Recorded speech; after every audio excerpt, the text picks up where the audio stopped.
Fun show for you all. Looking forward to it, so let's get into it. All statistics provided tonight and every night are from FantasyNational.com. It is the best golf analytics tool out there for your money.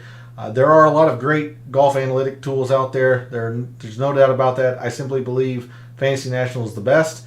Go check out FantasyNational.com. It's going to make you a much smarter golf gambler and a much better golf DFS player. You're not going to regret going to check out FantasyNational.com. In the description to the video, there are links to all of the social media. First off, my X and Instagram, where earlier today I posted a little bit of research around the prior winners of the Vedanta, or of the Mexico Open at Vedanta, more specifically, more so based around the 12 players who had top 5 the first 2 years here at Vedanta, the metrics and the pattern that they have followed, and then the players in this year's field who fit that criteria. So if you want to see that research this week and every week on the PGA Tour, then give me a follow at your preferred social media site. X is where I also place my betting cards and my weekly player usage, or top player usage, for the DFS contests I play. So if you want to see those pieces of information, give me a follow over at X as well. Lastly, for social media, Gabe's handle is in the description. He writes a very good article called The Fringe.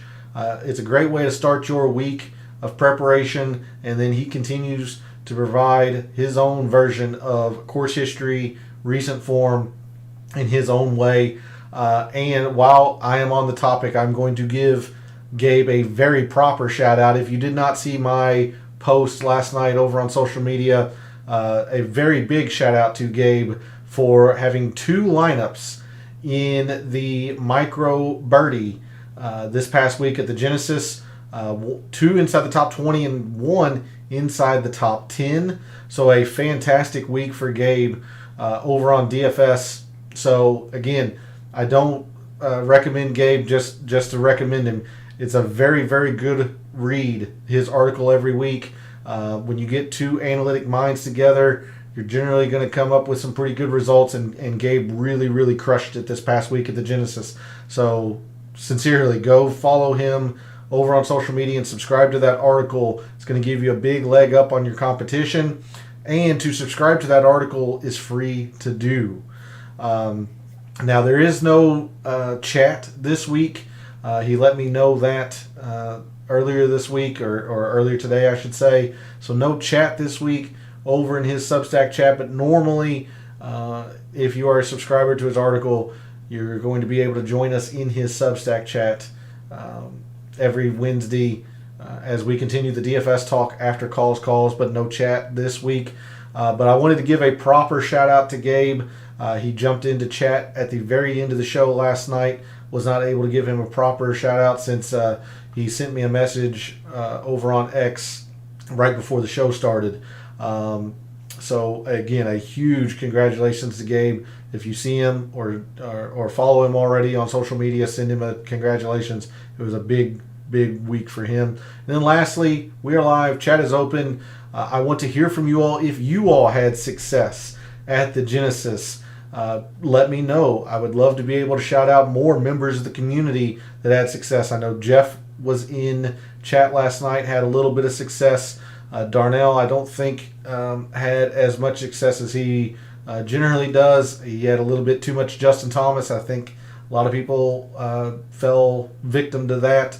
But if you have success, whether that's in fantasy golf, fantasy NBA, I know football's over, but baseball's coming up, in whatever wagers and DFS contests that you partake in, if you have success and you're a member of this community, please let me know either in chat, reach out to me on social media. Would love to be able to shout out members of the community who have success. But I want to hear from you all in that regard. Have you made any wagers for the Mexico Open? I certainly fired off a couple of numbers that I liked on players that I think have a pretty good advantage this week. And what do you know of Vedanta? What do you think plays well here? So again, would love the interaction this evening. So let's dig into the weeds of the data for the 2024 Mexico Open. And we're going to start, as we always do, on a Monday evening with the extended forecast. Of course, no super forecast One, because it's just too far away, usually comes out maybe 24 to 48 hours in advance. But since this, so we do have a super forecast, but no GCSA tournament fact sheet. That has not changed from last night. So we'll definitely take a look at the super forecast Wednesday to begin the DFS Tactics show. But in terms of a forecast this far out, there doesn't seem to be much. Very little wind. Now, it is important to note that the wind generally does pick up in the afternoon, and you do see that in all 4 days of the forecast.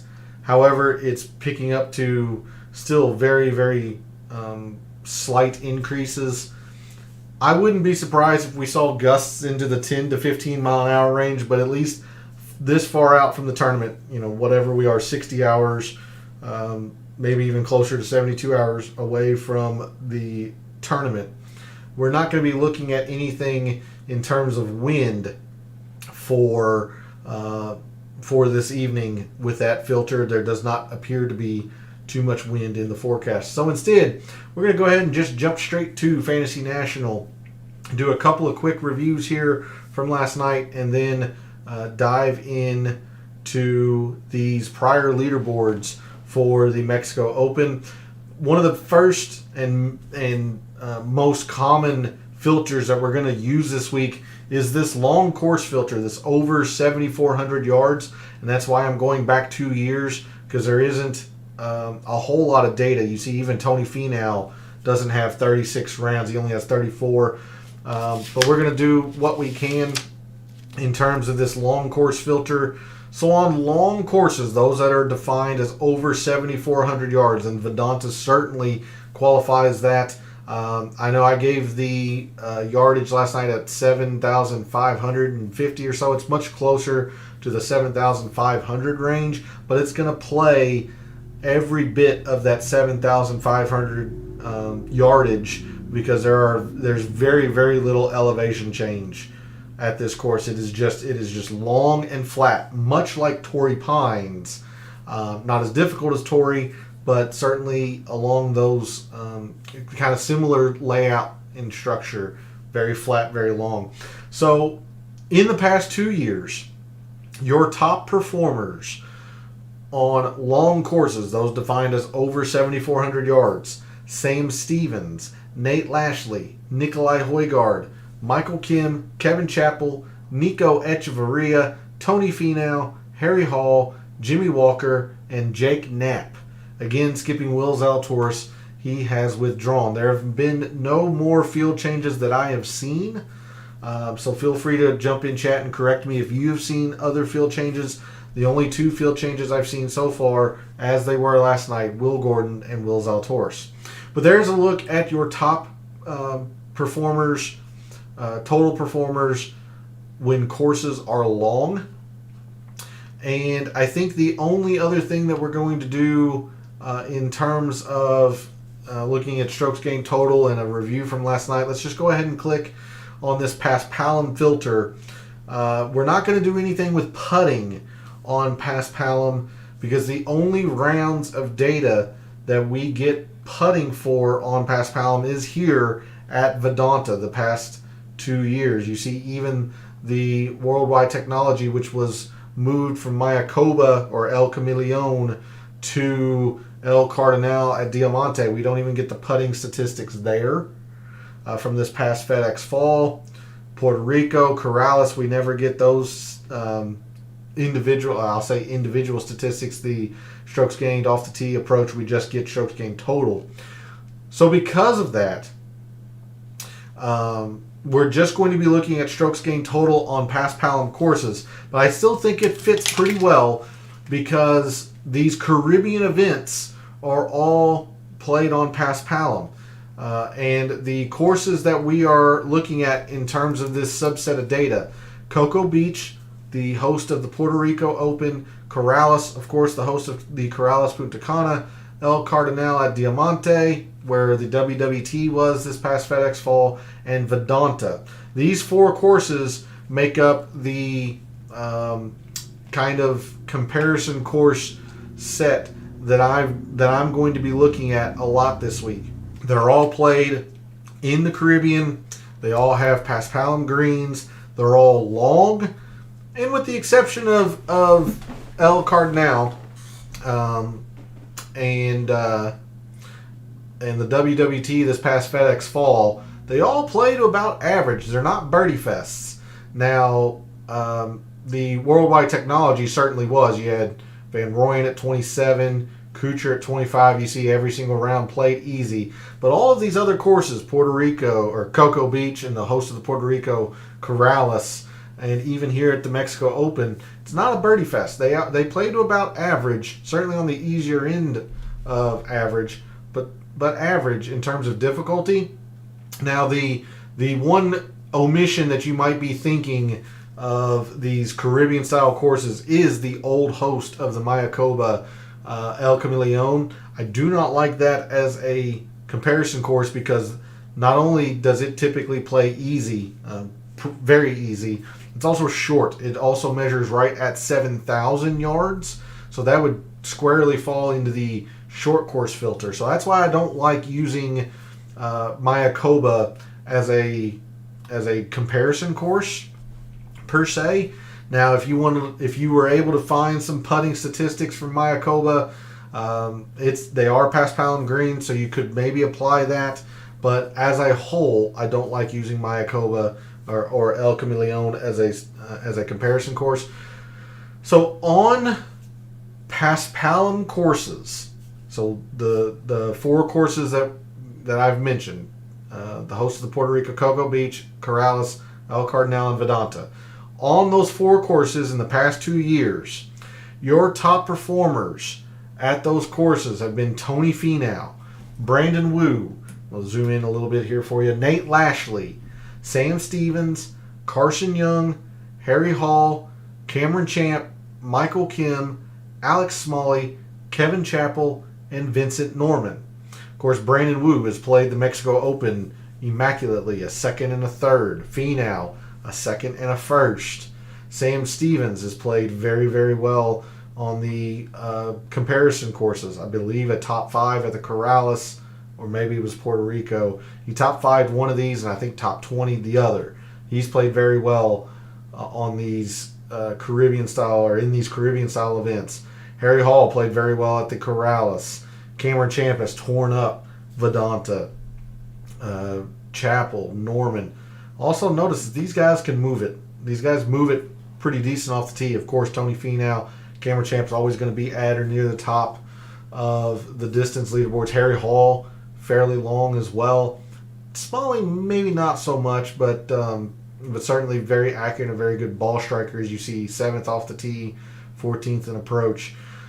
Norman really moves it. Even Kevin Chappell moves it. Højgaard moves it. So these guys can really move it off the tee, and you see they are rising quite considerably in the strokes gained total paspalum courses because length is a pretty big factor at all four of these places, especially Cocoa Beach, Corrales, and Vedanta.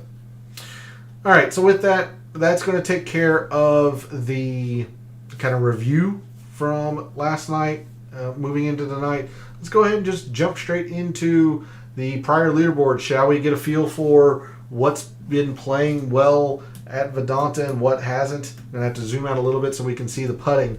But take a look at last year's Tony Finau win, and this is just the top 14 due to ties. You see, off the tee, such a major factor. 5.2 from Tony, 6.1 from John Rahm. You have a 5.1 a little bit further down in Carson Young, who top 15'd. Some other big performances, Cameron Champ. Off the tee, going to carry a decent, significant amount of weight. 2nd, 1st, 15th, 8th, 24th. Now, you do have a miscut fairly high up here from Brent Grant. He drove it pretty well last year. Didn't do anything else correct.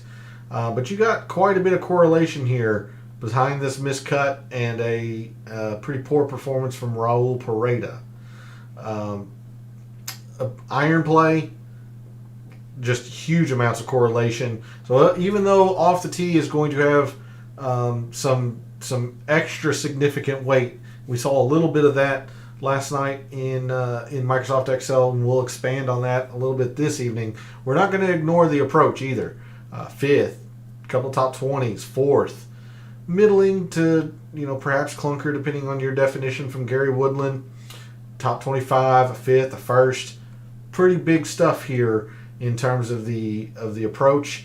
Around the green, maybe some cut making. Brandon Wu was pretty good around the green, but you see he was mainly in the putting. You got some cut making, but not a whole lot of correlation, especially if you look at the finishing positions for the around the green versus approach. It's just massive in terms of the difference.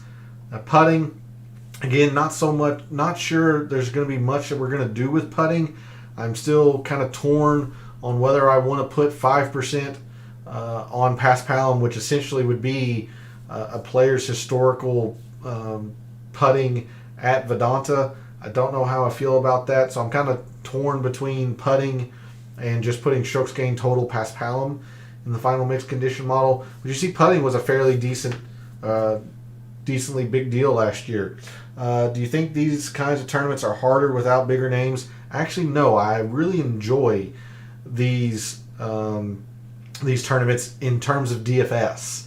I really do enjoy these tournaments because, one, it gives you a look at some of the lesser known commodities on the PGA Tour, and by the time we get to, I'm just going to throw out some tournaments here just for example, if we get to things like the Valspar, the Valero, we move on later on in the season to perhaps the John Deere and things of that nature, you have a decent idea of how these lesser known players play and if they are going to be a good fit. So I really do like that in that regard. And I really like these tournaments because not a lot of people pay attention to these style events. So you can really, really have a big week if you're willing to put in the work. I've said since I've started the channel, I guess now it's been 2.5 years ago, that my best performances have been at the alternate field events. The best week I've ever had was at the Corrales a couple of years ago, where I had, I think, 3 top 10 lineups, just because I was willing to put in the work when everybody else was focused on the match play that week.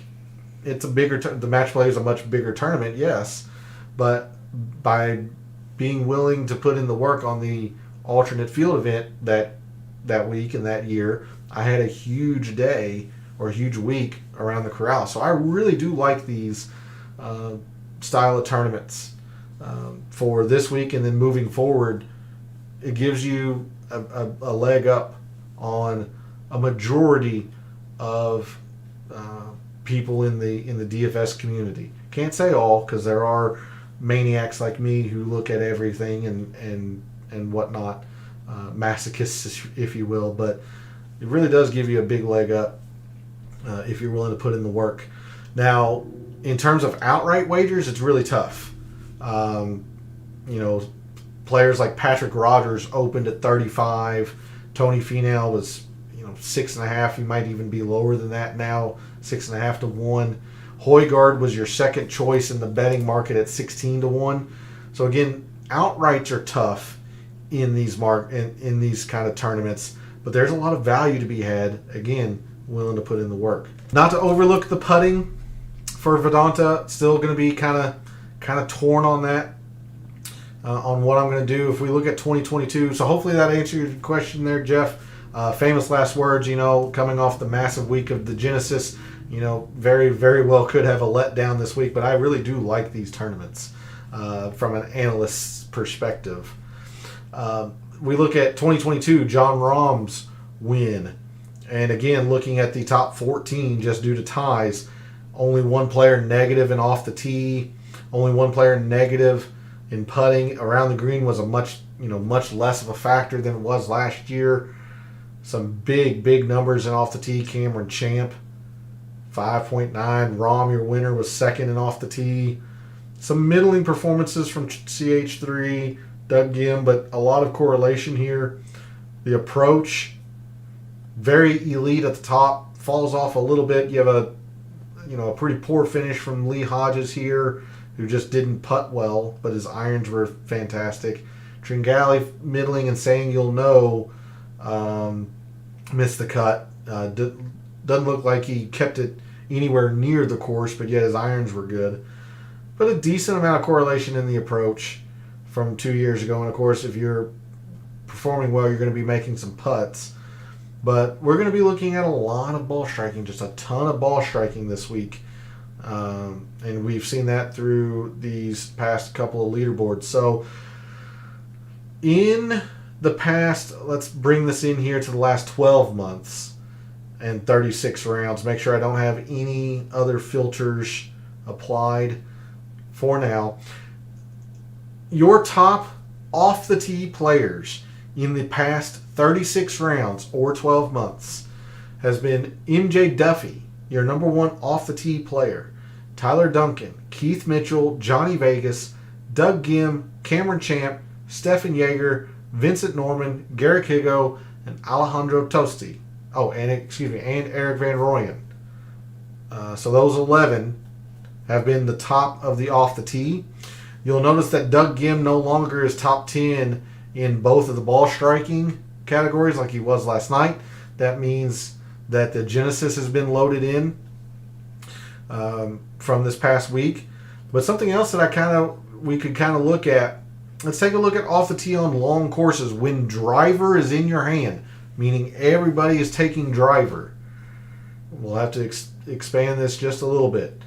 When on long courses, your top off the tee players in the field this week: Keith Mitchell, Johnny Vegas, Cameron Champ, Tony Finau, Kevin Doherty. Only 3 rounds, so put an asterisk there, a little bit of grain of salt, but he has performed well on long courses off the tee. Alejandro Tosti, Joseph Bramlett, Emiliano Grillo, Davis Thompson, and Parker Cootie are your top 10. Again, skipping Will Zalatoris. He is not playing this week. So there's a look at your top players off the tee on long courses. And then, we already covered the top 10 off the tee with no filters, just off the tee in general. I'm not going to use the long course filter for approach. Me personally, I think that's where the proximities come in. But your top strokes gained approach players in the past 36 rounds or 12 months, whichever happens. Your top strokes gained approach players: Ches Reavie, Mark Hubbard, Tony Finau, Justin Lauer, Russell Knox, Kelly Craft, JJ Spawn, Alex Smalley, Ryan Moore, and Callum Tarrant are your top 10 in that regard. So probably an honorable mention here for Callum Tarrant. He's really, really good at all of these metrics except for the putting. In the past 36 rounds, of course, Tony Finau, honorable mention. He's only 33rd off the tee, the 3rd in irons. Maybe Spawn and Smalley a little bit. Doug Ginn has been the best, 5th and 15th. Taylor Pendrith also 24th and 19th. So a couple players there to look at with all the focus on the ball striking. Not going to do any around the green, and I've talked already quite a bit about the putting and why I don't think I'm going to do much putting. So let's just go ahead and get this prepared for the fairways and the greens. Take a look at last year's leaderboard. Distance, fairly big factor. You have a couple of players negative up here, but look, minus 13, minus 6, minus 5, or minus 6.8, minus 5.8. That's pretty darn close to field average over 4 rounds. All of these players are moving it a decent bit off the tee. I mean, of course, Jon Rahm and Finau, but Cameron Champ, Hall, like I said, moves it a little bit. Grillo was moving it off the tee. Only a couple players negative in greens as well. If we sort, Will Gordon, who's not in the tournament this week, but you see he led in distance, top 25. Cam Champ. Now, Matty Schmid had a lot of distance, but didn't perform particularly well. Clearly, miscut. Trevor Cohn, much the same, but a couple of top 10s and a top 20 from Kevin Roy. Middling from Ben On. There's Finau. Distance is going to be a decent bit of a factor. I'm more so focused on off the tee, I think. But distance is still a huge factor just because I don't think fairways are going to be much of anything. These are some pretty big numbers, but these fairways are pretty darn wide. They're pretty easy. So I don't know how much I want to factor in fairways by themselves. I think that's just kind of the focus on off the tee. Instead, looking at greens, top 20s, top 10, winner, top 5, runner-up, top 20. Middling from Gary Woodland, top 25. So greens also a decent factor. Looking at 2022, the inaugural Mexico Open and Jon Rahm's win. Look at all the distance here, especially at the top. Tony Finau was even negative by a slight margin, but still negative. Cam Champ, Brandon Wu, Kurt Kitayama, Jon Rahm. These players are going to have drivers in their hand, so you got to look at a little bit of the distance, I think, this week. Your winner led, top 10, some clunkers, a couple of miscuts also. We look at fairways. Not a whole lot of correlation. You got some big numbers up here, but like Brendan Todd, the plotter, lots of fairways, but was pretty poor because he didn't have a lot of distance. Adam Long made it work. Kadira made it work a little bit. But for the most part, it's not really the fairways that we want to look at. And if we look at greens, just dumb numbers. 2nd, 6th, 10th, 24th, 2nd, 6th, 1st, 6th, 6th, 12, some 10s, 8, 7. So I'm looking at the distance. I'm looking at greens from this page view, early on this week in my analysis. So in the past 2 years, and I'm going to 2 years because we're going to add this long course filter. In the past 2 years, or 36 rounds, your top driving distance players on long courses: Nikolai Højgaard, Cameron Champ, Matty Schmid, Joseph Bramlett, Chris Goddard, Kevin Chappell, Vincent Norman, Alejandro Tosti, Ryan Brim, and Johnny Vegas. So these players, when driver is forced into your hands, these guys are still gaining distance on everybody.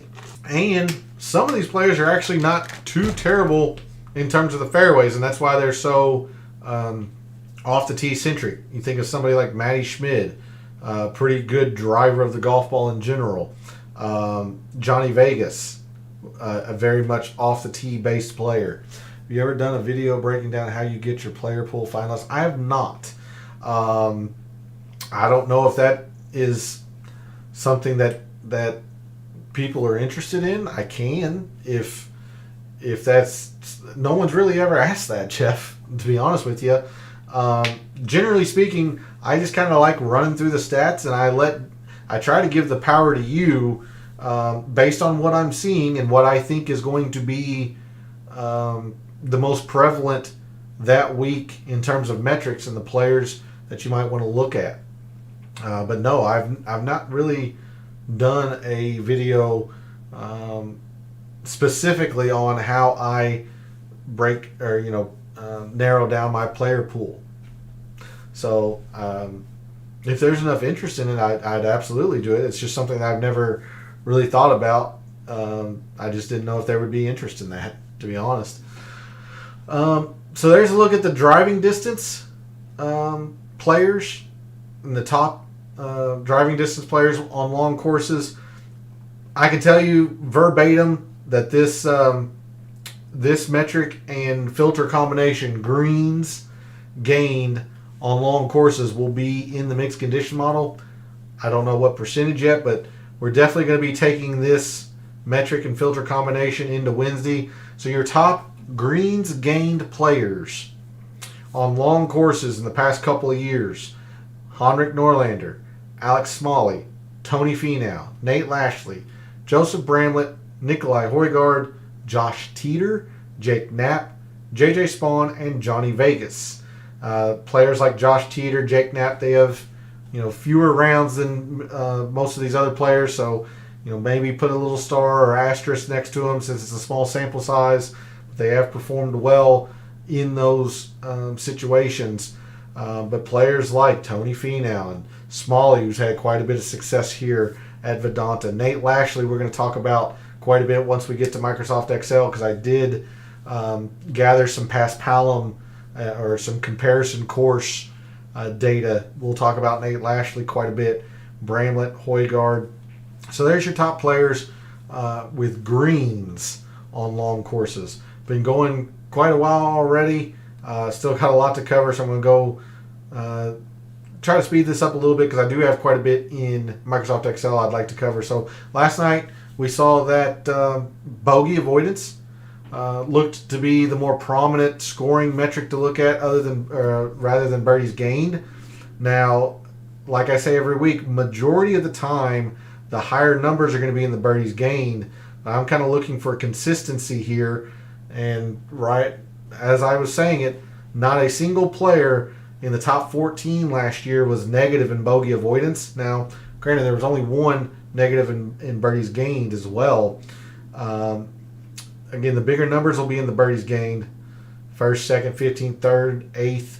I'm middling from Scott Piercy, but this is some really, really strong correlation, much to my surprise, because I thought it would be bogey avoidance. But that's very, very strong. Bogey avoidance, you had a miscut from Matty Schmid, a little bit less in terms of correlation, but don't overlook the fact that your winner led in that category, led in birdies gained, led in bogey avoidance. He also led in birdies gained. So, and in 2022, birdies and bogeys, your winner actually was more in the bogey avoidance. Kitayama was much more in the birdies gained, but bogey avoidance higher, bogey avoidance higher, bogey avoidance higher. So in 2022, it looked much more like bogey avoidance. Yeah, look at this: first, second, 6th, 11th, 13th, couple 15ths, some more top 10s just under Lebiota. Whereas in the birdies gained, you had some stellar performances, but nothing on the level of correlation that we just saw in the bogeys. So last year it looked like it was birdie gain. 2022 looked like it was bogey avoidance. So take your pick. I'm still leaning towards bogey avoidance, but we'll take a look at both, and I think it's probably apt that we look at opportunities gained. So in the last 2 years, on long courses, your top opportunities gained players have been Ryan Palmer, Trace Crowe, Roberto Diaz, Michael Kim, Eric Barnes, Tony Finau, Kramer Hickok, Mav McNeely, Parker Cootie, and Chesson Hadley. There's your top 10 in opportunities gained. If we look at birdies or better, Michael Kim, Stevens, Trace Crowe, Lashley, Echeverria, Kevin Doherty, Kevin Chappell, JJ Spawn, Højgaard, and Matthias Schwab. And then bogey avoidance, Lashley, Højgaard, Dylan Wu, Brandon Wu, Sam Stevens, Jimmy Walker, Aaron Baddeley, Peter Malnati, Michael Kim, and Jake Knapp. So a lot of these players overlap here. Performance on long courses like Nate Lashley, 4th and 1st, Højgaard, 9th and 2nd. Now Dylan Wu, very, very poor in the birdies or better game, but outstanding in bogey avoidance. Sam Stevens, 1st and 5th. Michael Kim, 1st and 9th. Spawn, 9th and 11th. Echeverria, 6th and 13th. So, again, I'm leaning towards the bogey avoidance, but I can also see myself wanting to put in some opportunities gained on long courses. Moving right along into the proximity, and this is one that I really, really am wanting to dig into because 40% of the approach shots here at Vedanta come from 200 plus. But we saw last night that 175 to 200, at least in Excel, was the overwhelmingly more important statistic. So we're going to try and see if we can narrow this down a little bit. Top 14. There's a lot of great performances here in this 175 to 200 last year. 200 plus, you had some good performances, but you also had quite a few red or players that were under field average. You sort. That's decent correlation for total procs. Couple middlings, maybe even a clunker from Novak, but a top 5, your winner, 2nd, top 20, top 10. It's not bad. We sort. Not bad. You get a couple of miscuts somewhat high. First and the fifth down here, 200 plus. Pretty darn good at the top, and then really falls off. You can see how many miscuts are pretty high, but at least in the elite level, Nunez was bad, but top 20, first, fifth, top 25, top 10, not terrible. Look at 2022 and the proximity. Okay, so yeah, more of the 175 to 200 to me, at least in the top 14 there. Total prox is not nearly as correlating as it was last year. Not terribly correlating, I would say, there. 200 plus, a little bit better than the 175 to 200. So maybe it is. Maybe we are looking at 200 plus just due to the correlation here. That one, it's hard to argue that 175 to 200 as well. Let's get this ready for the par 3s, 4s, and 5s. So looking at proximity, I'm going to take off the long course. To me, proximity is proximity, from whatever yardage. Your top total prox players, let's bring that into the last 12 months. Top total prox players: Ches Reavie, Russell Knox, Alex Smalley, Norlander, Ryan Moore, Michael Kim, Troy Merritt, J.J. Spawn, Finau, and Stuart McDonald. Only 4 rounds, so take it with a grain of salt. But there's your top 10 in total prox.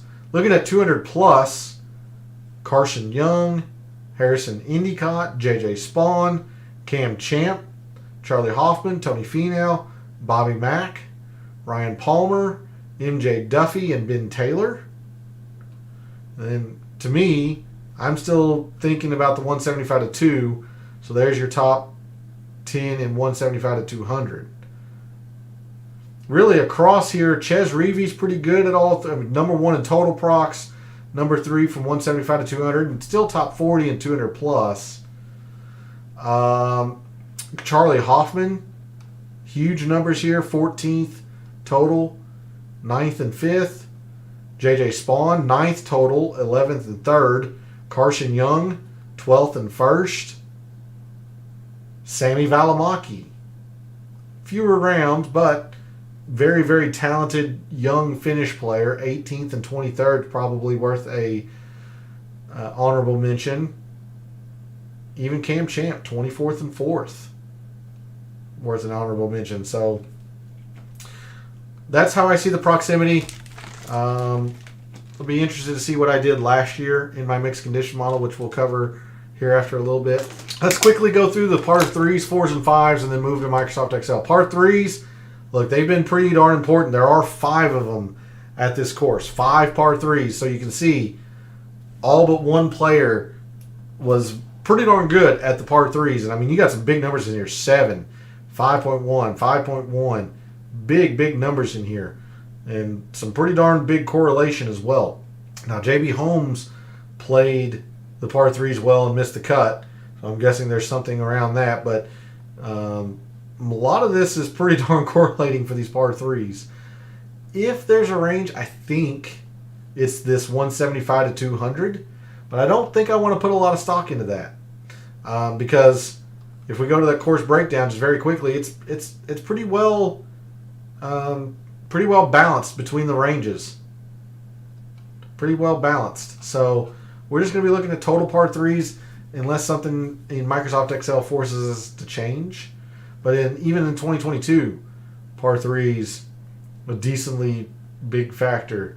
5.1, 4.1, 5.1. You see just the amount of players that were positive in the par 3s. Maybe not necessarily as correlating extremely up top, but once you get past this, Ben Coles, Kiradek, Appy Barnrat, second, top 15, a top 10, a couple more top 15s, winners, and top 10s. So lots going on there for the par 3s. So your top par 3 performers the last 36 rounds. Make sure I don't have any filters. Your top par 3 performers: Justin Suh, Grayson Sigg, Ches Reavie, Tom Whitney, Austin Eckroat, Patty Harrington, Carson Young, Chesson Hadley, Mac Meisner, and Michael Kim. Moving into par 4s. I think they're going to be a little bit mitigated, but you're still going to have to play them well. We're still going to have them in the mixed condition model because you see they're still getting played above field average for the upper echelon of the leaderboard. Now, what I would have thought, the 450 to 500 seems to be the most important of the ranges. But I'm going to tell you now, like, this 8.9 number from Finau and Rahm last year, that's pretty low. If you think about the Genesis or the Waste Management, we've seen numbers as high as 15 lately in some of these prior leaderboards. So this is actually fairly low of a total number here. So they are getting mitigated somewhat. You do have a miscut from Matty Schmid, but pretty solid around him. If we sort on the 450 to 500, a couple of high, miscut from Matty Schmid, who played that range extremely well, but kind of matching the total par 4s in terms of the correlation. And 2022, yeah, I mean, these numbers are pretty small. 8.7. You're getting quickly down into the 5.7s when the par 3s, they were in the 5.1. Even we had a 7.1 in the 2023 par 3s. Par 4s just aren't carrying as much weight. But you see that it does appear that it is this range, if there is a range. So your top par 4 performers in the field this week: Chesson Hadley, Ryo Hitsatsune, Ryan Moore, Højgaard, Davis Thompson, Kelly Kraft, Eric Van Rooyen, Pendrith, Silverman, and Ryan Fox. Just to save some time, we're going to just jump straight to the par 5 performance. Not going to look at any range unless Excel shows us that we need to. Your top par 5 performers: Doug Ghim, Eric Van Rooyen, Taylor Pendrith, Mark Hubbard, Stefan Jaeger, Tony Finau, Thomas Dietrich, Bronson Burgoon, Marty or Zai-Ching Do, and Johnny Vegas. All right, we got a lot to cover in Microsoft Excel, so let's go ahead and jump there very quickly. Last night we took a look at Vedanta against other full field courses, the average of the full field courses on the PGA Tour. Let's just dig in solely on Vedanta and see what these numbers can tell us. So right off the bat, the approach and the putting, the two main shot types you would expect. The approach was a pretty big number from last year, but look how much the off the tee is just far and away more important than around the green. We're just not going to be looking at around the green this year or this week. We're just going to be focused on this off the tee. I mean, just big numbers here. Big numbers in the off the tee. I mean, look at Wells Fargo, where we are later this year for the Wells Fargo at Quail Hollow, a course that is known that you need to be able to drive the golf ball. I mean, Mexico is 0.3 of a shot more important off the tee than even the Wells Fargo. You look at RBC Heritage, even the Players Championship, it's still about almost 0.2 of a shot more important off the tee here in Mexico. It's just a big factor. So we're going to be looking at quite a bit off the tee, course approach. I talked about how I am still debating on what I'm going to do with putting, if anything. Distance. These are some big numbers in the driving distance. Big numbers. So we're going to be looking at some distance, absolutely. But the reason why I don't think fairways are going to be a major factor, look, I mean, one year it was kind of middling, and last year it didn't matter at all. I mean, just did not matter at all. Instead, it was these greens. So that's why I'm thinking it's going to be greens and driving distance again this week. It seems like it's been that way for the past month or so. It just happens to be the courses that we're playing. But greens and distance are the two major factors this week, at least in the first 2 years of this tournament. Moving to scoring, a lot of times you're going to get the birdies gained outweighing the bogey avoidance, except if it's a very tough course like the Wells Fargo, like the Genesis. You see Corrales is pretty close. With these being dead even, essentially, that really forces me to think it could be the bogey avoidance.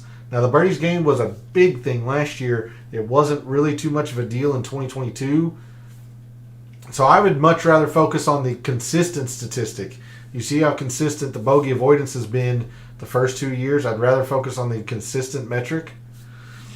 Par threes, big number here, 2.04. That's a big number. Let's look at, for example, the Genesis, where we just were. It was a 1.27, so 7/10 of a shot more important, maybe even 8/10. Phoenix, not nearly as close in the par threes. These par threes just matter here. If there's a range, it does look like it's the 175 to 200, but look, less than half of your strokes gained total come into this range. It's a pretty good even split here among all of these par threes. Now, yes, the most important range by a good amount is this range here, but it's still not equating to half of your strokes gained total in par threes. That's why I'm thinking we're just going to be looking at par threes in total or in totality. Moving into the par fours, much the same. 4.1, which is actually pretty darn low. I look at Wells Fargo later on at Quail Hollow, more than a shot and 2/10, 1.2 shots more important in the par fours there versus Mexico. These par fours just aren't that big of a deal. Somewhere like Memorial, where we are later in the year, another difficult, long course, par fours aren't as important. So only a 4.1. Again, if there's a range, it looks like it's the 450 to 5, but you got a fairly close amount between all of these longer par fours. So I think we're just going to be looking at par fours in general and mitigated in importance. Par fives, again, pretty darn even. You can't get much more even than that. So we're just going to be looking at par fives. Now, in 2022, the par fives weren't a huge deal. They got up to a pretty good amount last year. So we'll see. Maybe, hopefully, this third year will bring some consistency, give us an idea on which of these two are the outlier.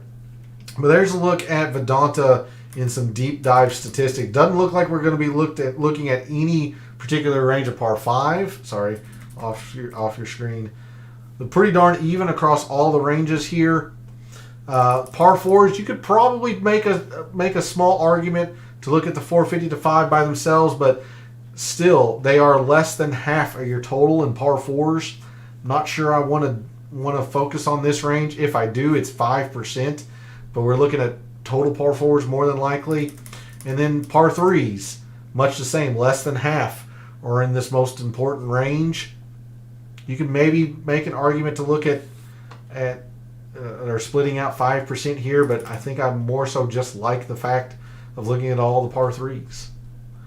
So there's a look at Vedanta in terms of some deep dive statistics the first 2 years. Let's move to my mixed condition model from last year's Mexico Open. See what I looked at, how it fared. Last time I said this, Phoenix ended up being a pretty big disaster for me, but this is a pretty good results-based mixed condition model. I only had 3 of my top 20 miss the cut. Now, yes, John Rahm and Tony Finau were going to clearly be 1 and 2 in almost everybody's rankings, but I will give myself the slightest bit of credit for that. First and second, Brandon Wu at 11.5%, top 5. He was 4th. We accept that. Emiliano Grillo right at 10%, top 5. He was 11th. We'd take that. Dylan Wu, Bramlett was somewhat popular. Bo Hostler was not. He was very, very unique. 20th in my rankings, finished in the top 10. So this was a very, very solid results-based or results-producing mixed condition model. What did I look at? 20% off the tees, just a huge factor here. 15% approach. You can see just the heavy amount emphasis on ball striking that we have this week for Mexico, and I'm feeling a lot of the same way. I think if I had my druthers, I'd probably switch these two percentages, go 20% here, 15% here. But again, just the takeaway I want you to have is just focus on the ball strikers this week. 15% par 5s seems a tad bit on the heavy side. Might back that off a little bit. Bogey avoidance. For some reason, I forgot to list the filter that I use, because you can see the timeline is different on these three versus here when I went to 2021. I'm guessing this is bogey avoidance on long courses. Again, I don't know. I didn't put the filter on there like a dumbass. I'm guessing this is bogey avoidance on long courses. That's essentially what we're looking at. Pretty darn good as well. 10% par 3s feels a little light. So just like I mentioned with the approach and the off the tee, I feel like these need to be switched around a little bit. Maybe 15% in the par 3s, 10% in the par 5s. But you can see I just looked at those two pars in totality. I did have 5% in opportunities gained, 5% in driving distance, 5% in greens. I think that probably needs to be risen a little bit. I did look at 200 plus. Interesting. Okay, 200 plus, and then I did separate the 450 to 5. But you see how very little weight that they carried in the mixed condition model. Only 5% of each. So how predictive were these? Actually fairly good. You probably would expect that from a good results-based mixed condition model. A 45 on average, pretty darn solid. I'm looking for something right around 50. So with 142 players, a 45 is pretty solid. Approach was good. Par 5s were good. Now, bogey avoidance was a little bit less. Not as correlating or predictive as I would have liked it. Okay. Par 3s, okay. Opportunities, gosh dang it, off your screen. Apologies. Opportunities was the worst one there at a 59. So makes me kind of question whether I want to use opportunities as a metric. Distance also slightly less than that optimal number that I'm looking for at the 40. 52 on the greens, okay.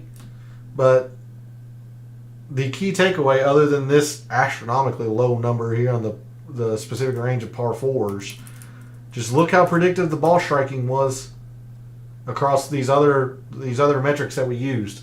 45 and a 48. Those were the two of the three best. Par 5s were also pretty darn good as well.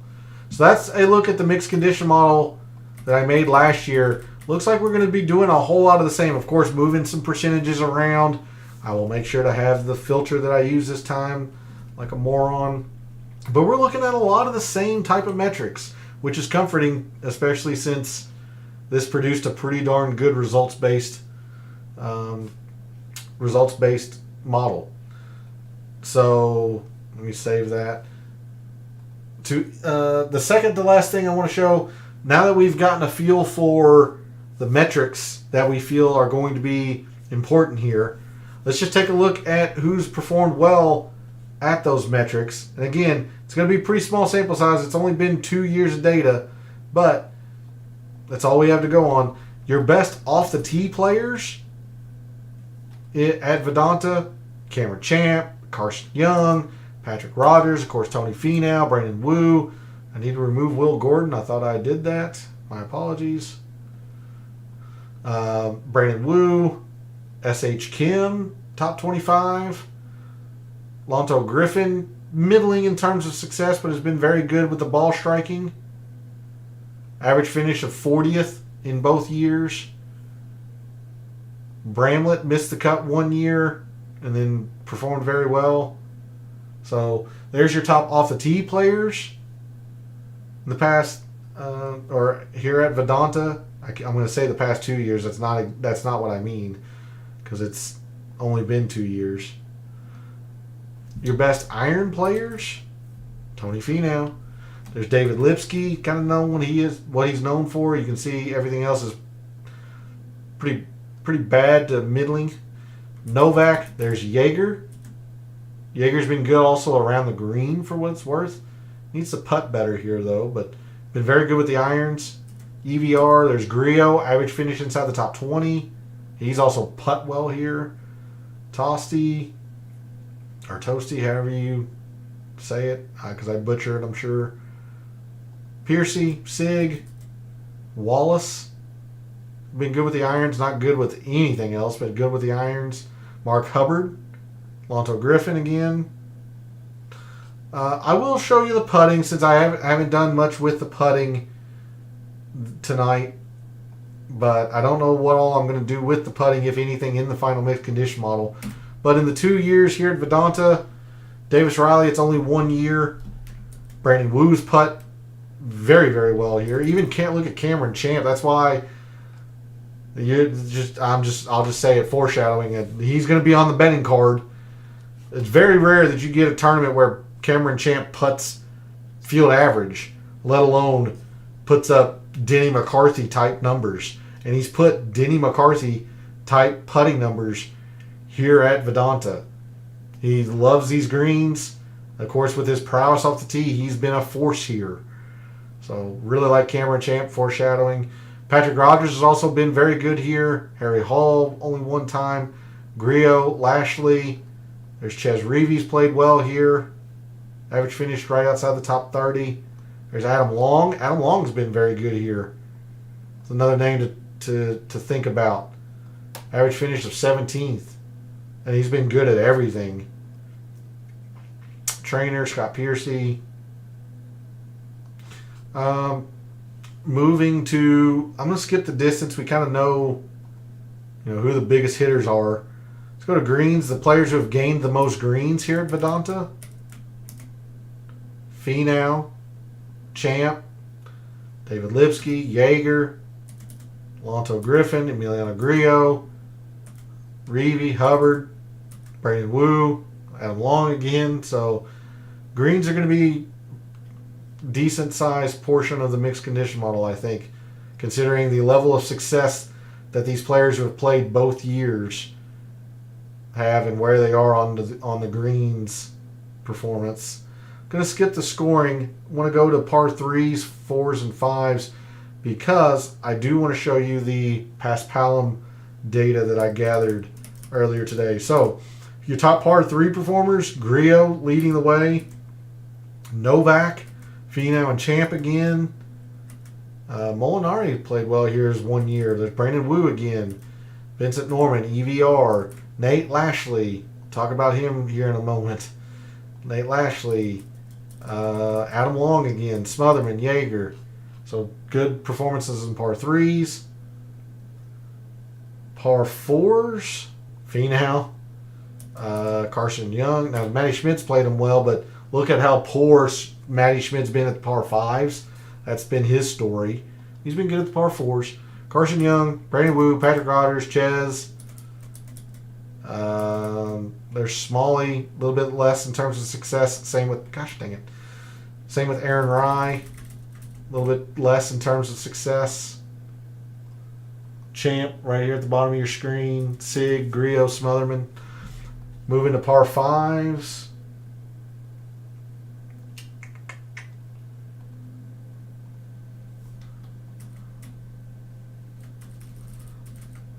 Riley, only 1 year. There's Dylan Wu, 1 for 2. Brandon Wu, Lipsky.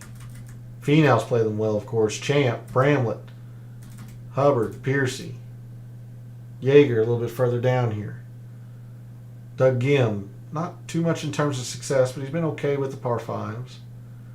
Patrick Rogers, Sig, Long, Lashley. All right, that's going to do it for the early look file.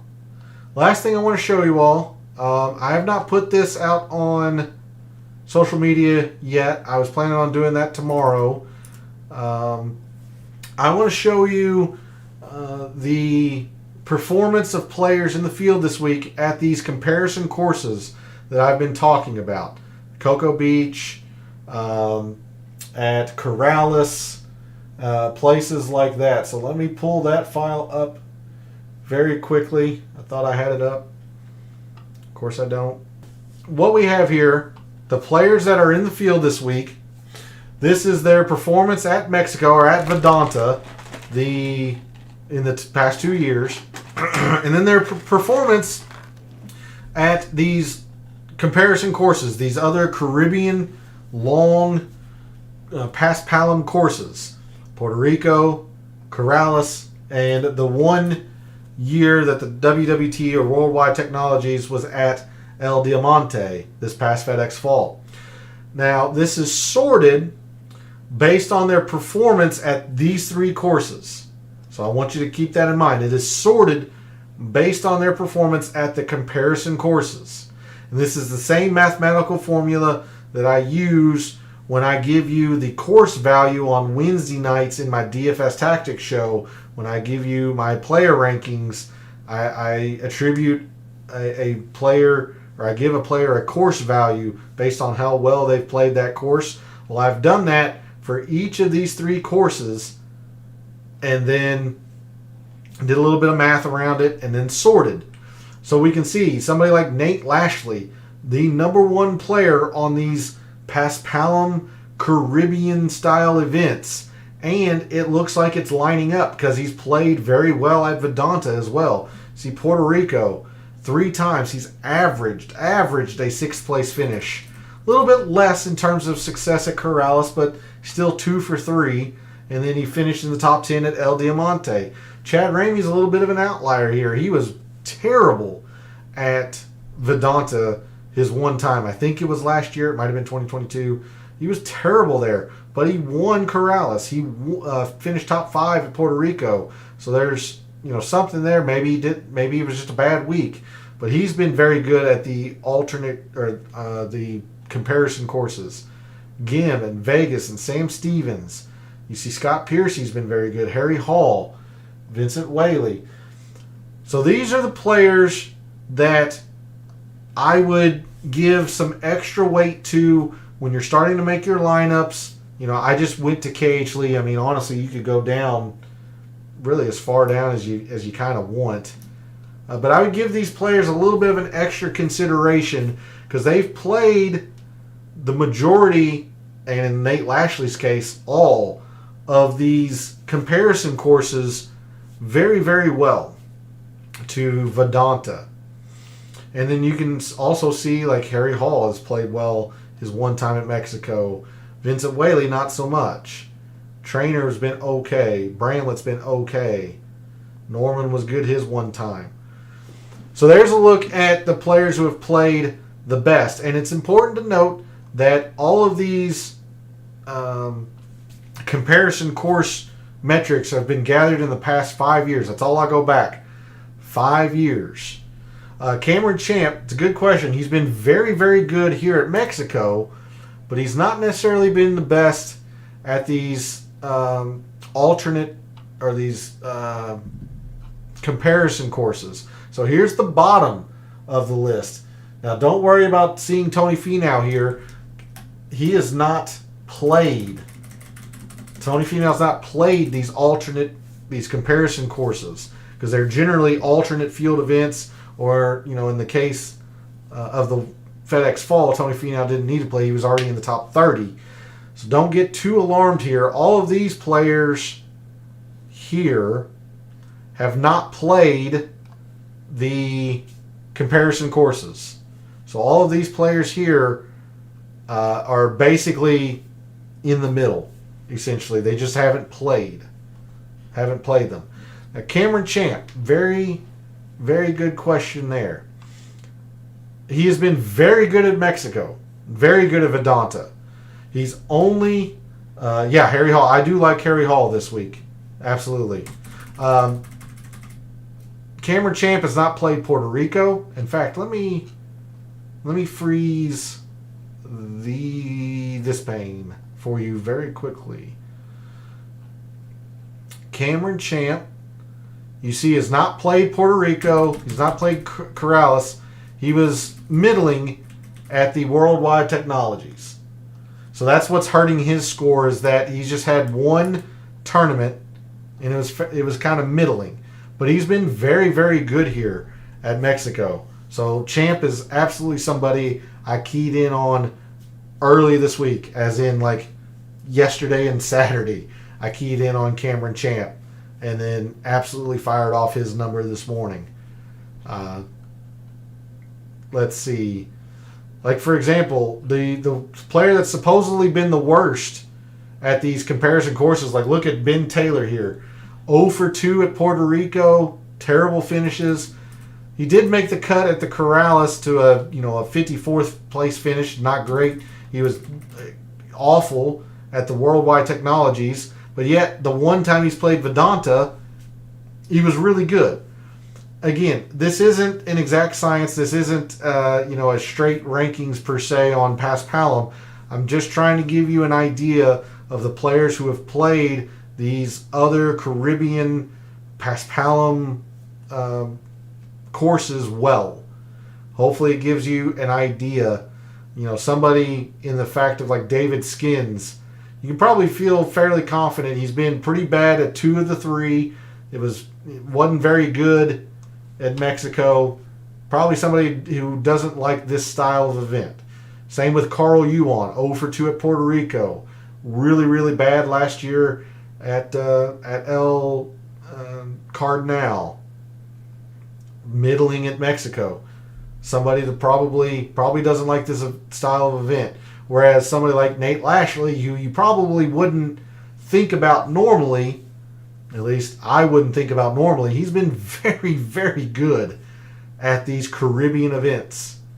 Doug Gim has been very, very good at all of the comparison events. He's been okay at Vedanta, nothing great. He did miss the cut one year, but he's been okay. Somebody like Johnny Vegas, who's coming off an injury, yes, but has been exceptional at Corrales, been exceptional at Puerto Rico. You would have to think he'll probably take well to Vedanta. Sam Stevens, I mentioned him a little bit earlier this evening. Top 15, a third. You would have to think he's probably going to acclimate well to Vedanta. The only thing with Harry Hall, and again, players have bad weeks. Bad weeks happen. He was pretty bad this past fall at the Worldwide Technologies. That's the only thing I will mention about Harry Hall. But I am generally in agreement with your sentiment there that Harry Hall kind of stands out a little bit, considering he top 10 last year at Vedanta. He top 10 Puerto Rico, top 15 Corrales. I don't know if I have the stones to put in a win wager on Harry Hall, but a top 10, a top 20 makes a lot of sense to me, considering how well he has played 2 of the 3 comparison courses, and he played extremely well here last year. So definitely somebody to think about in a placement, and somebody that I'm keyed in on for DFS. Absolutely. Don't know if I'll get there on an outright win wager, but I don't think it's the worst either.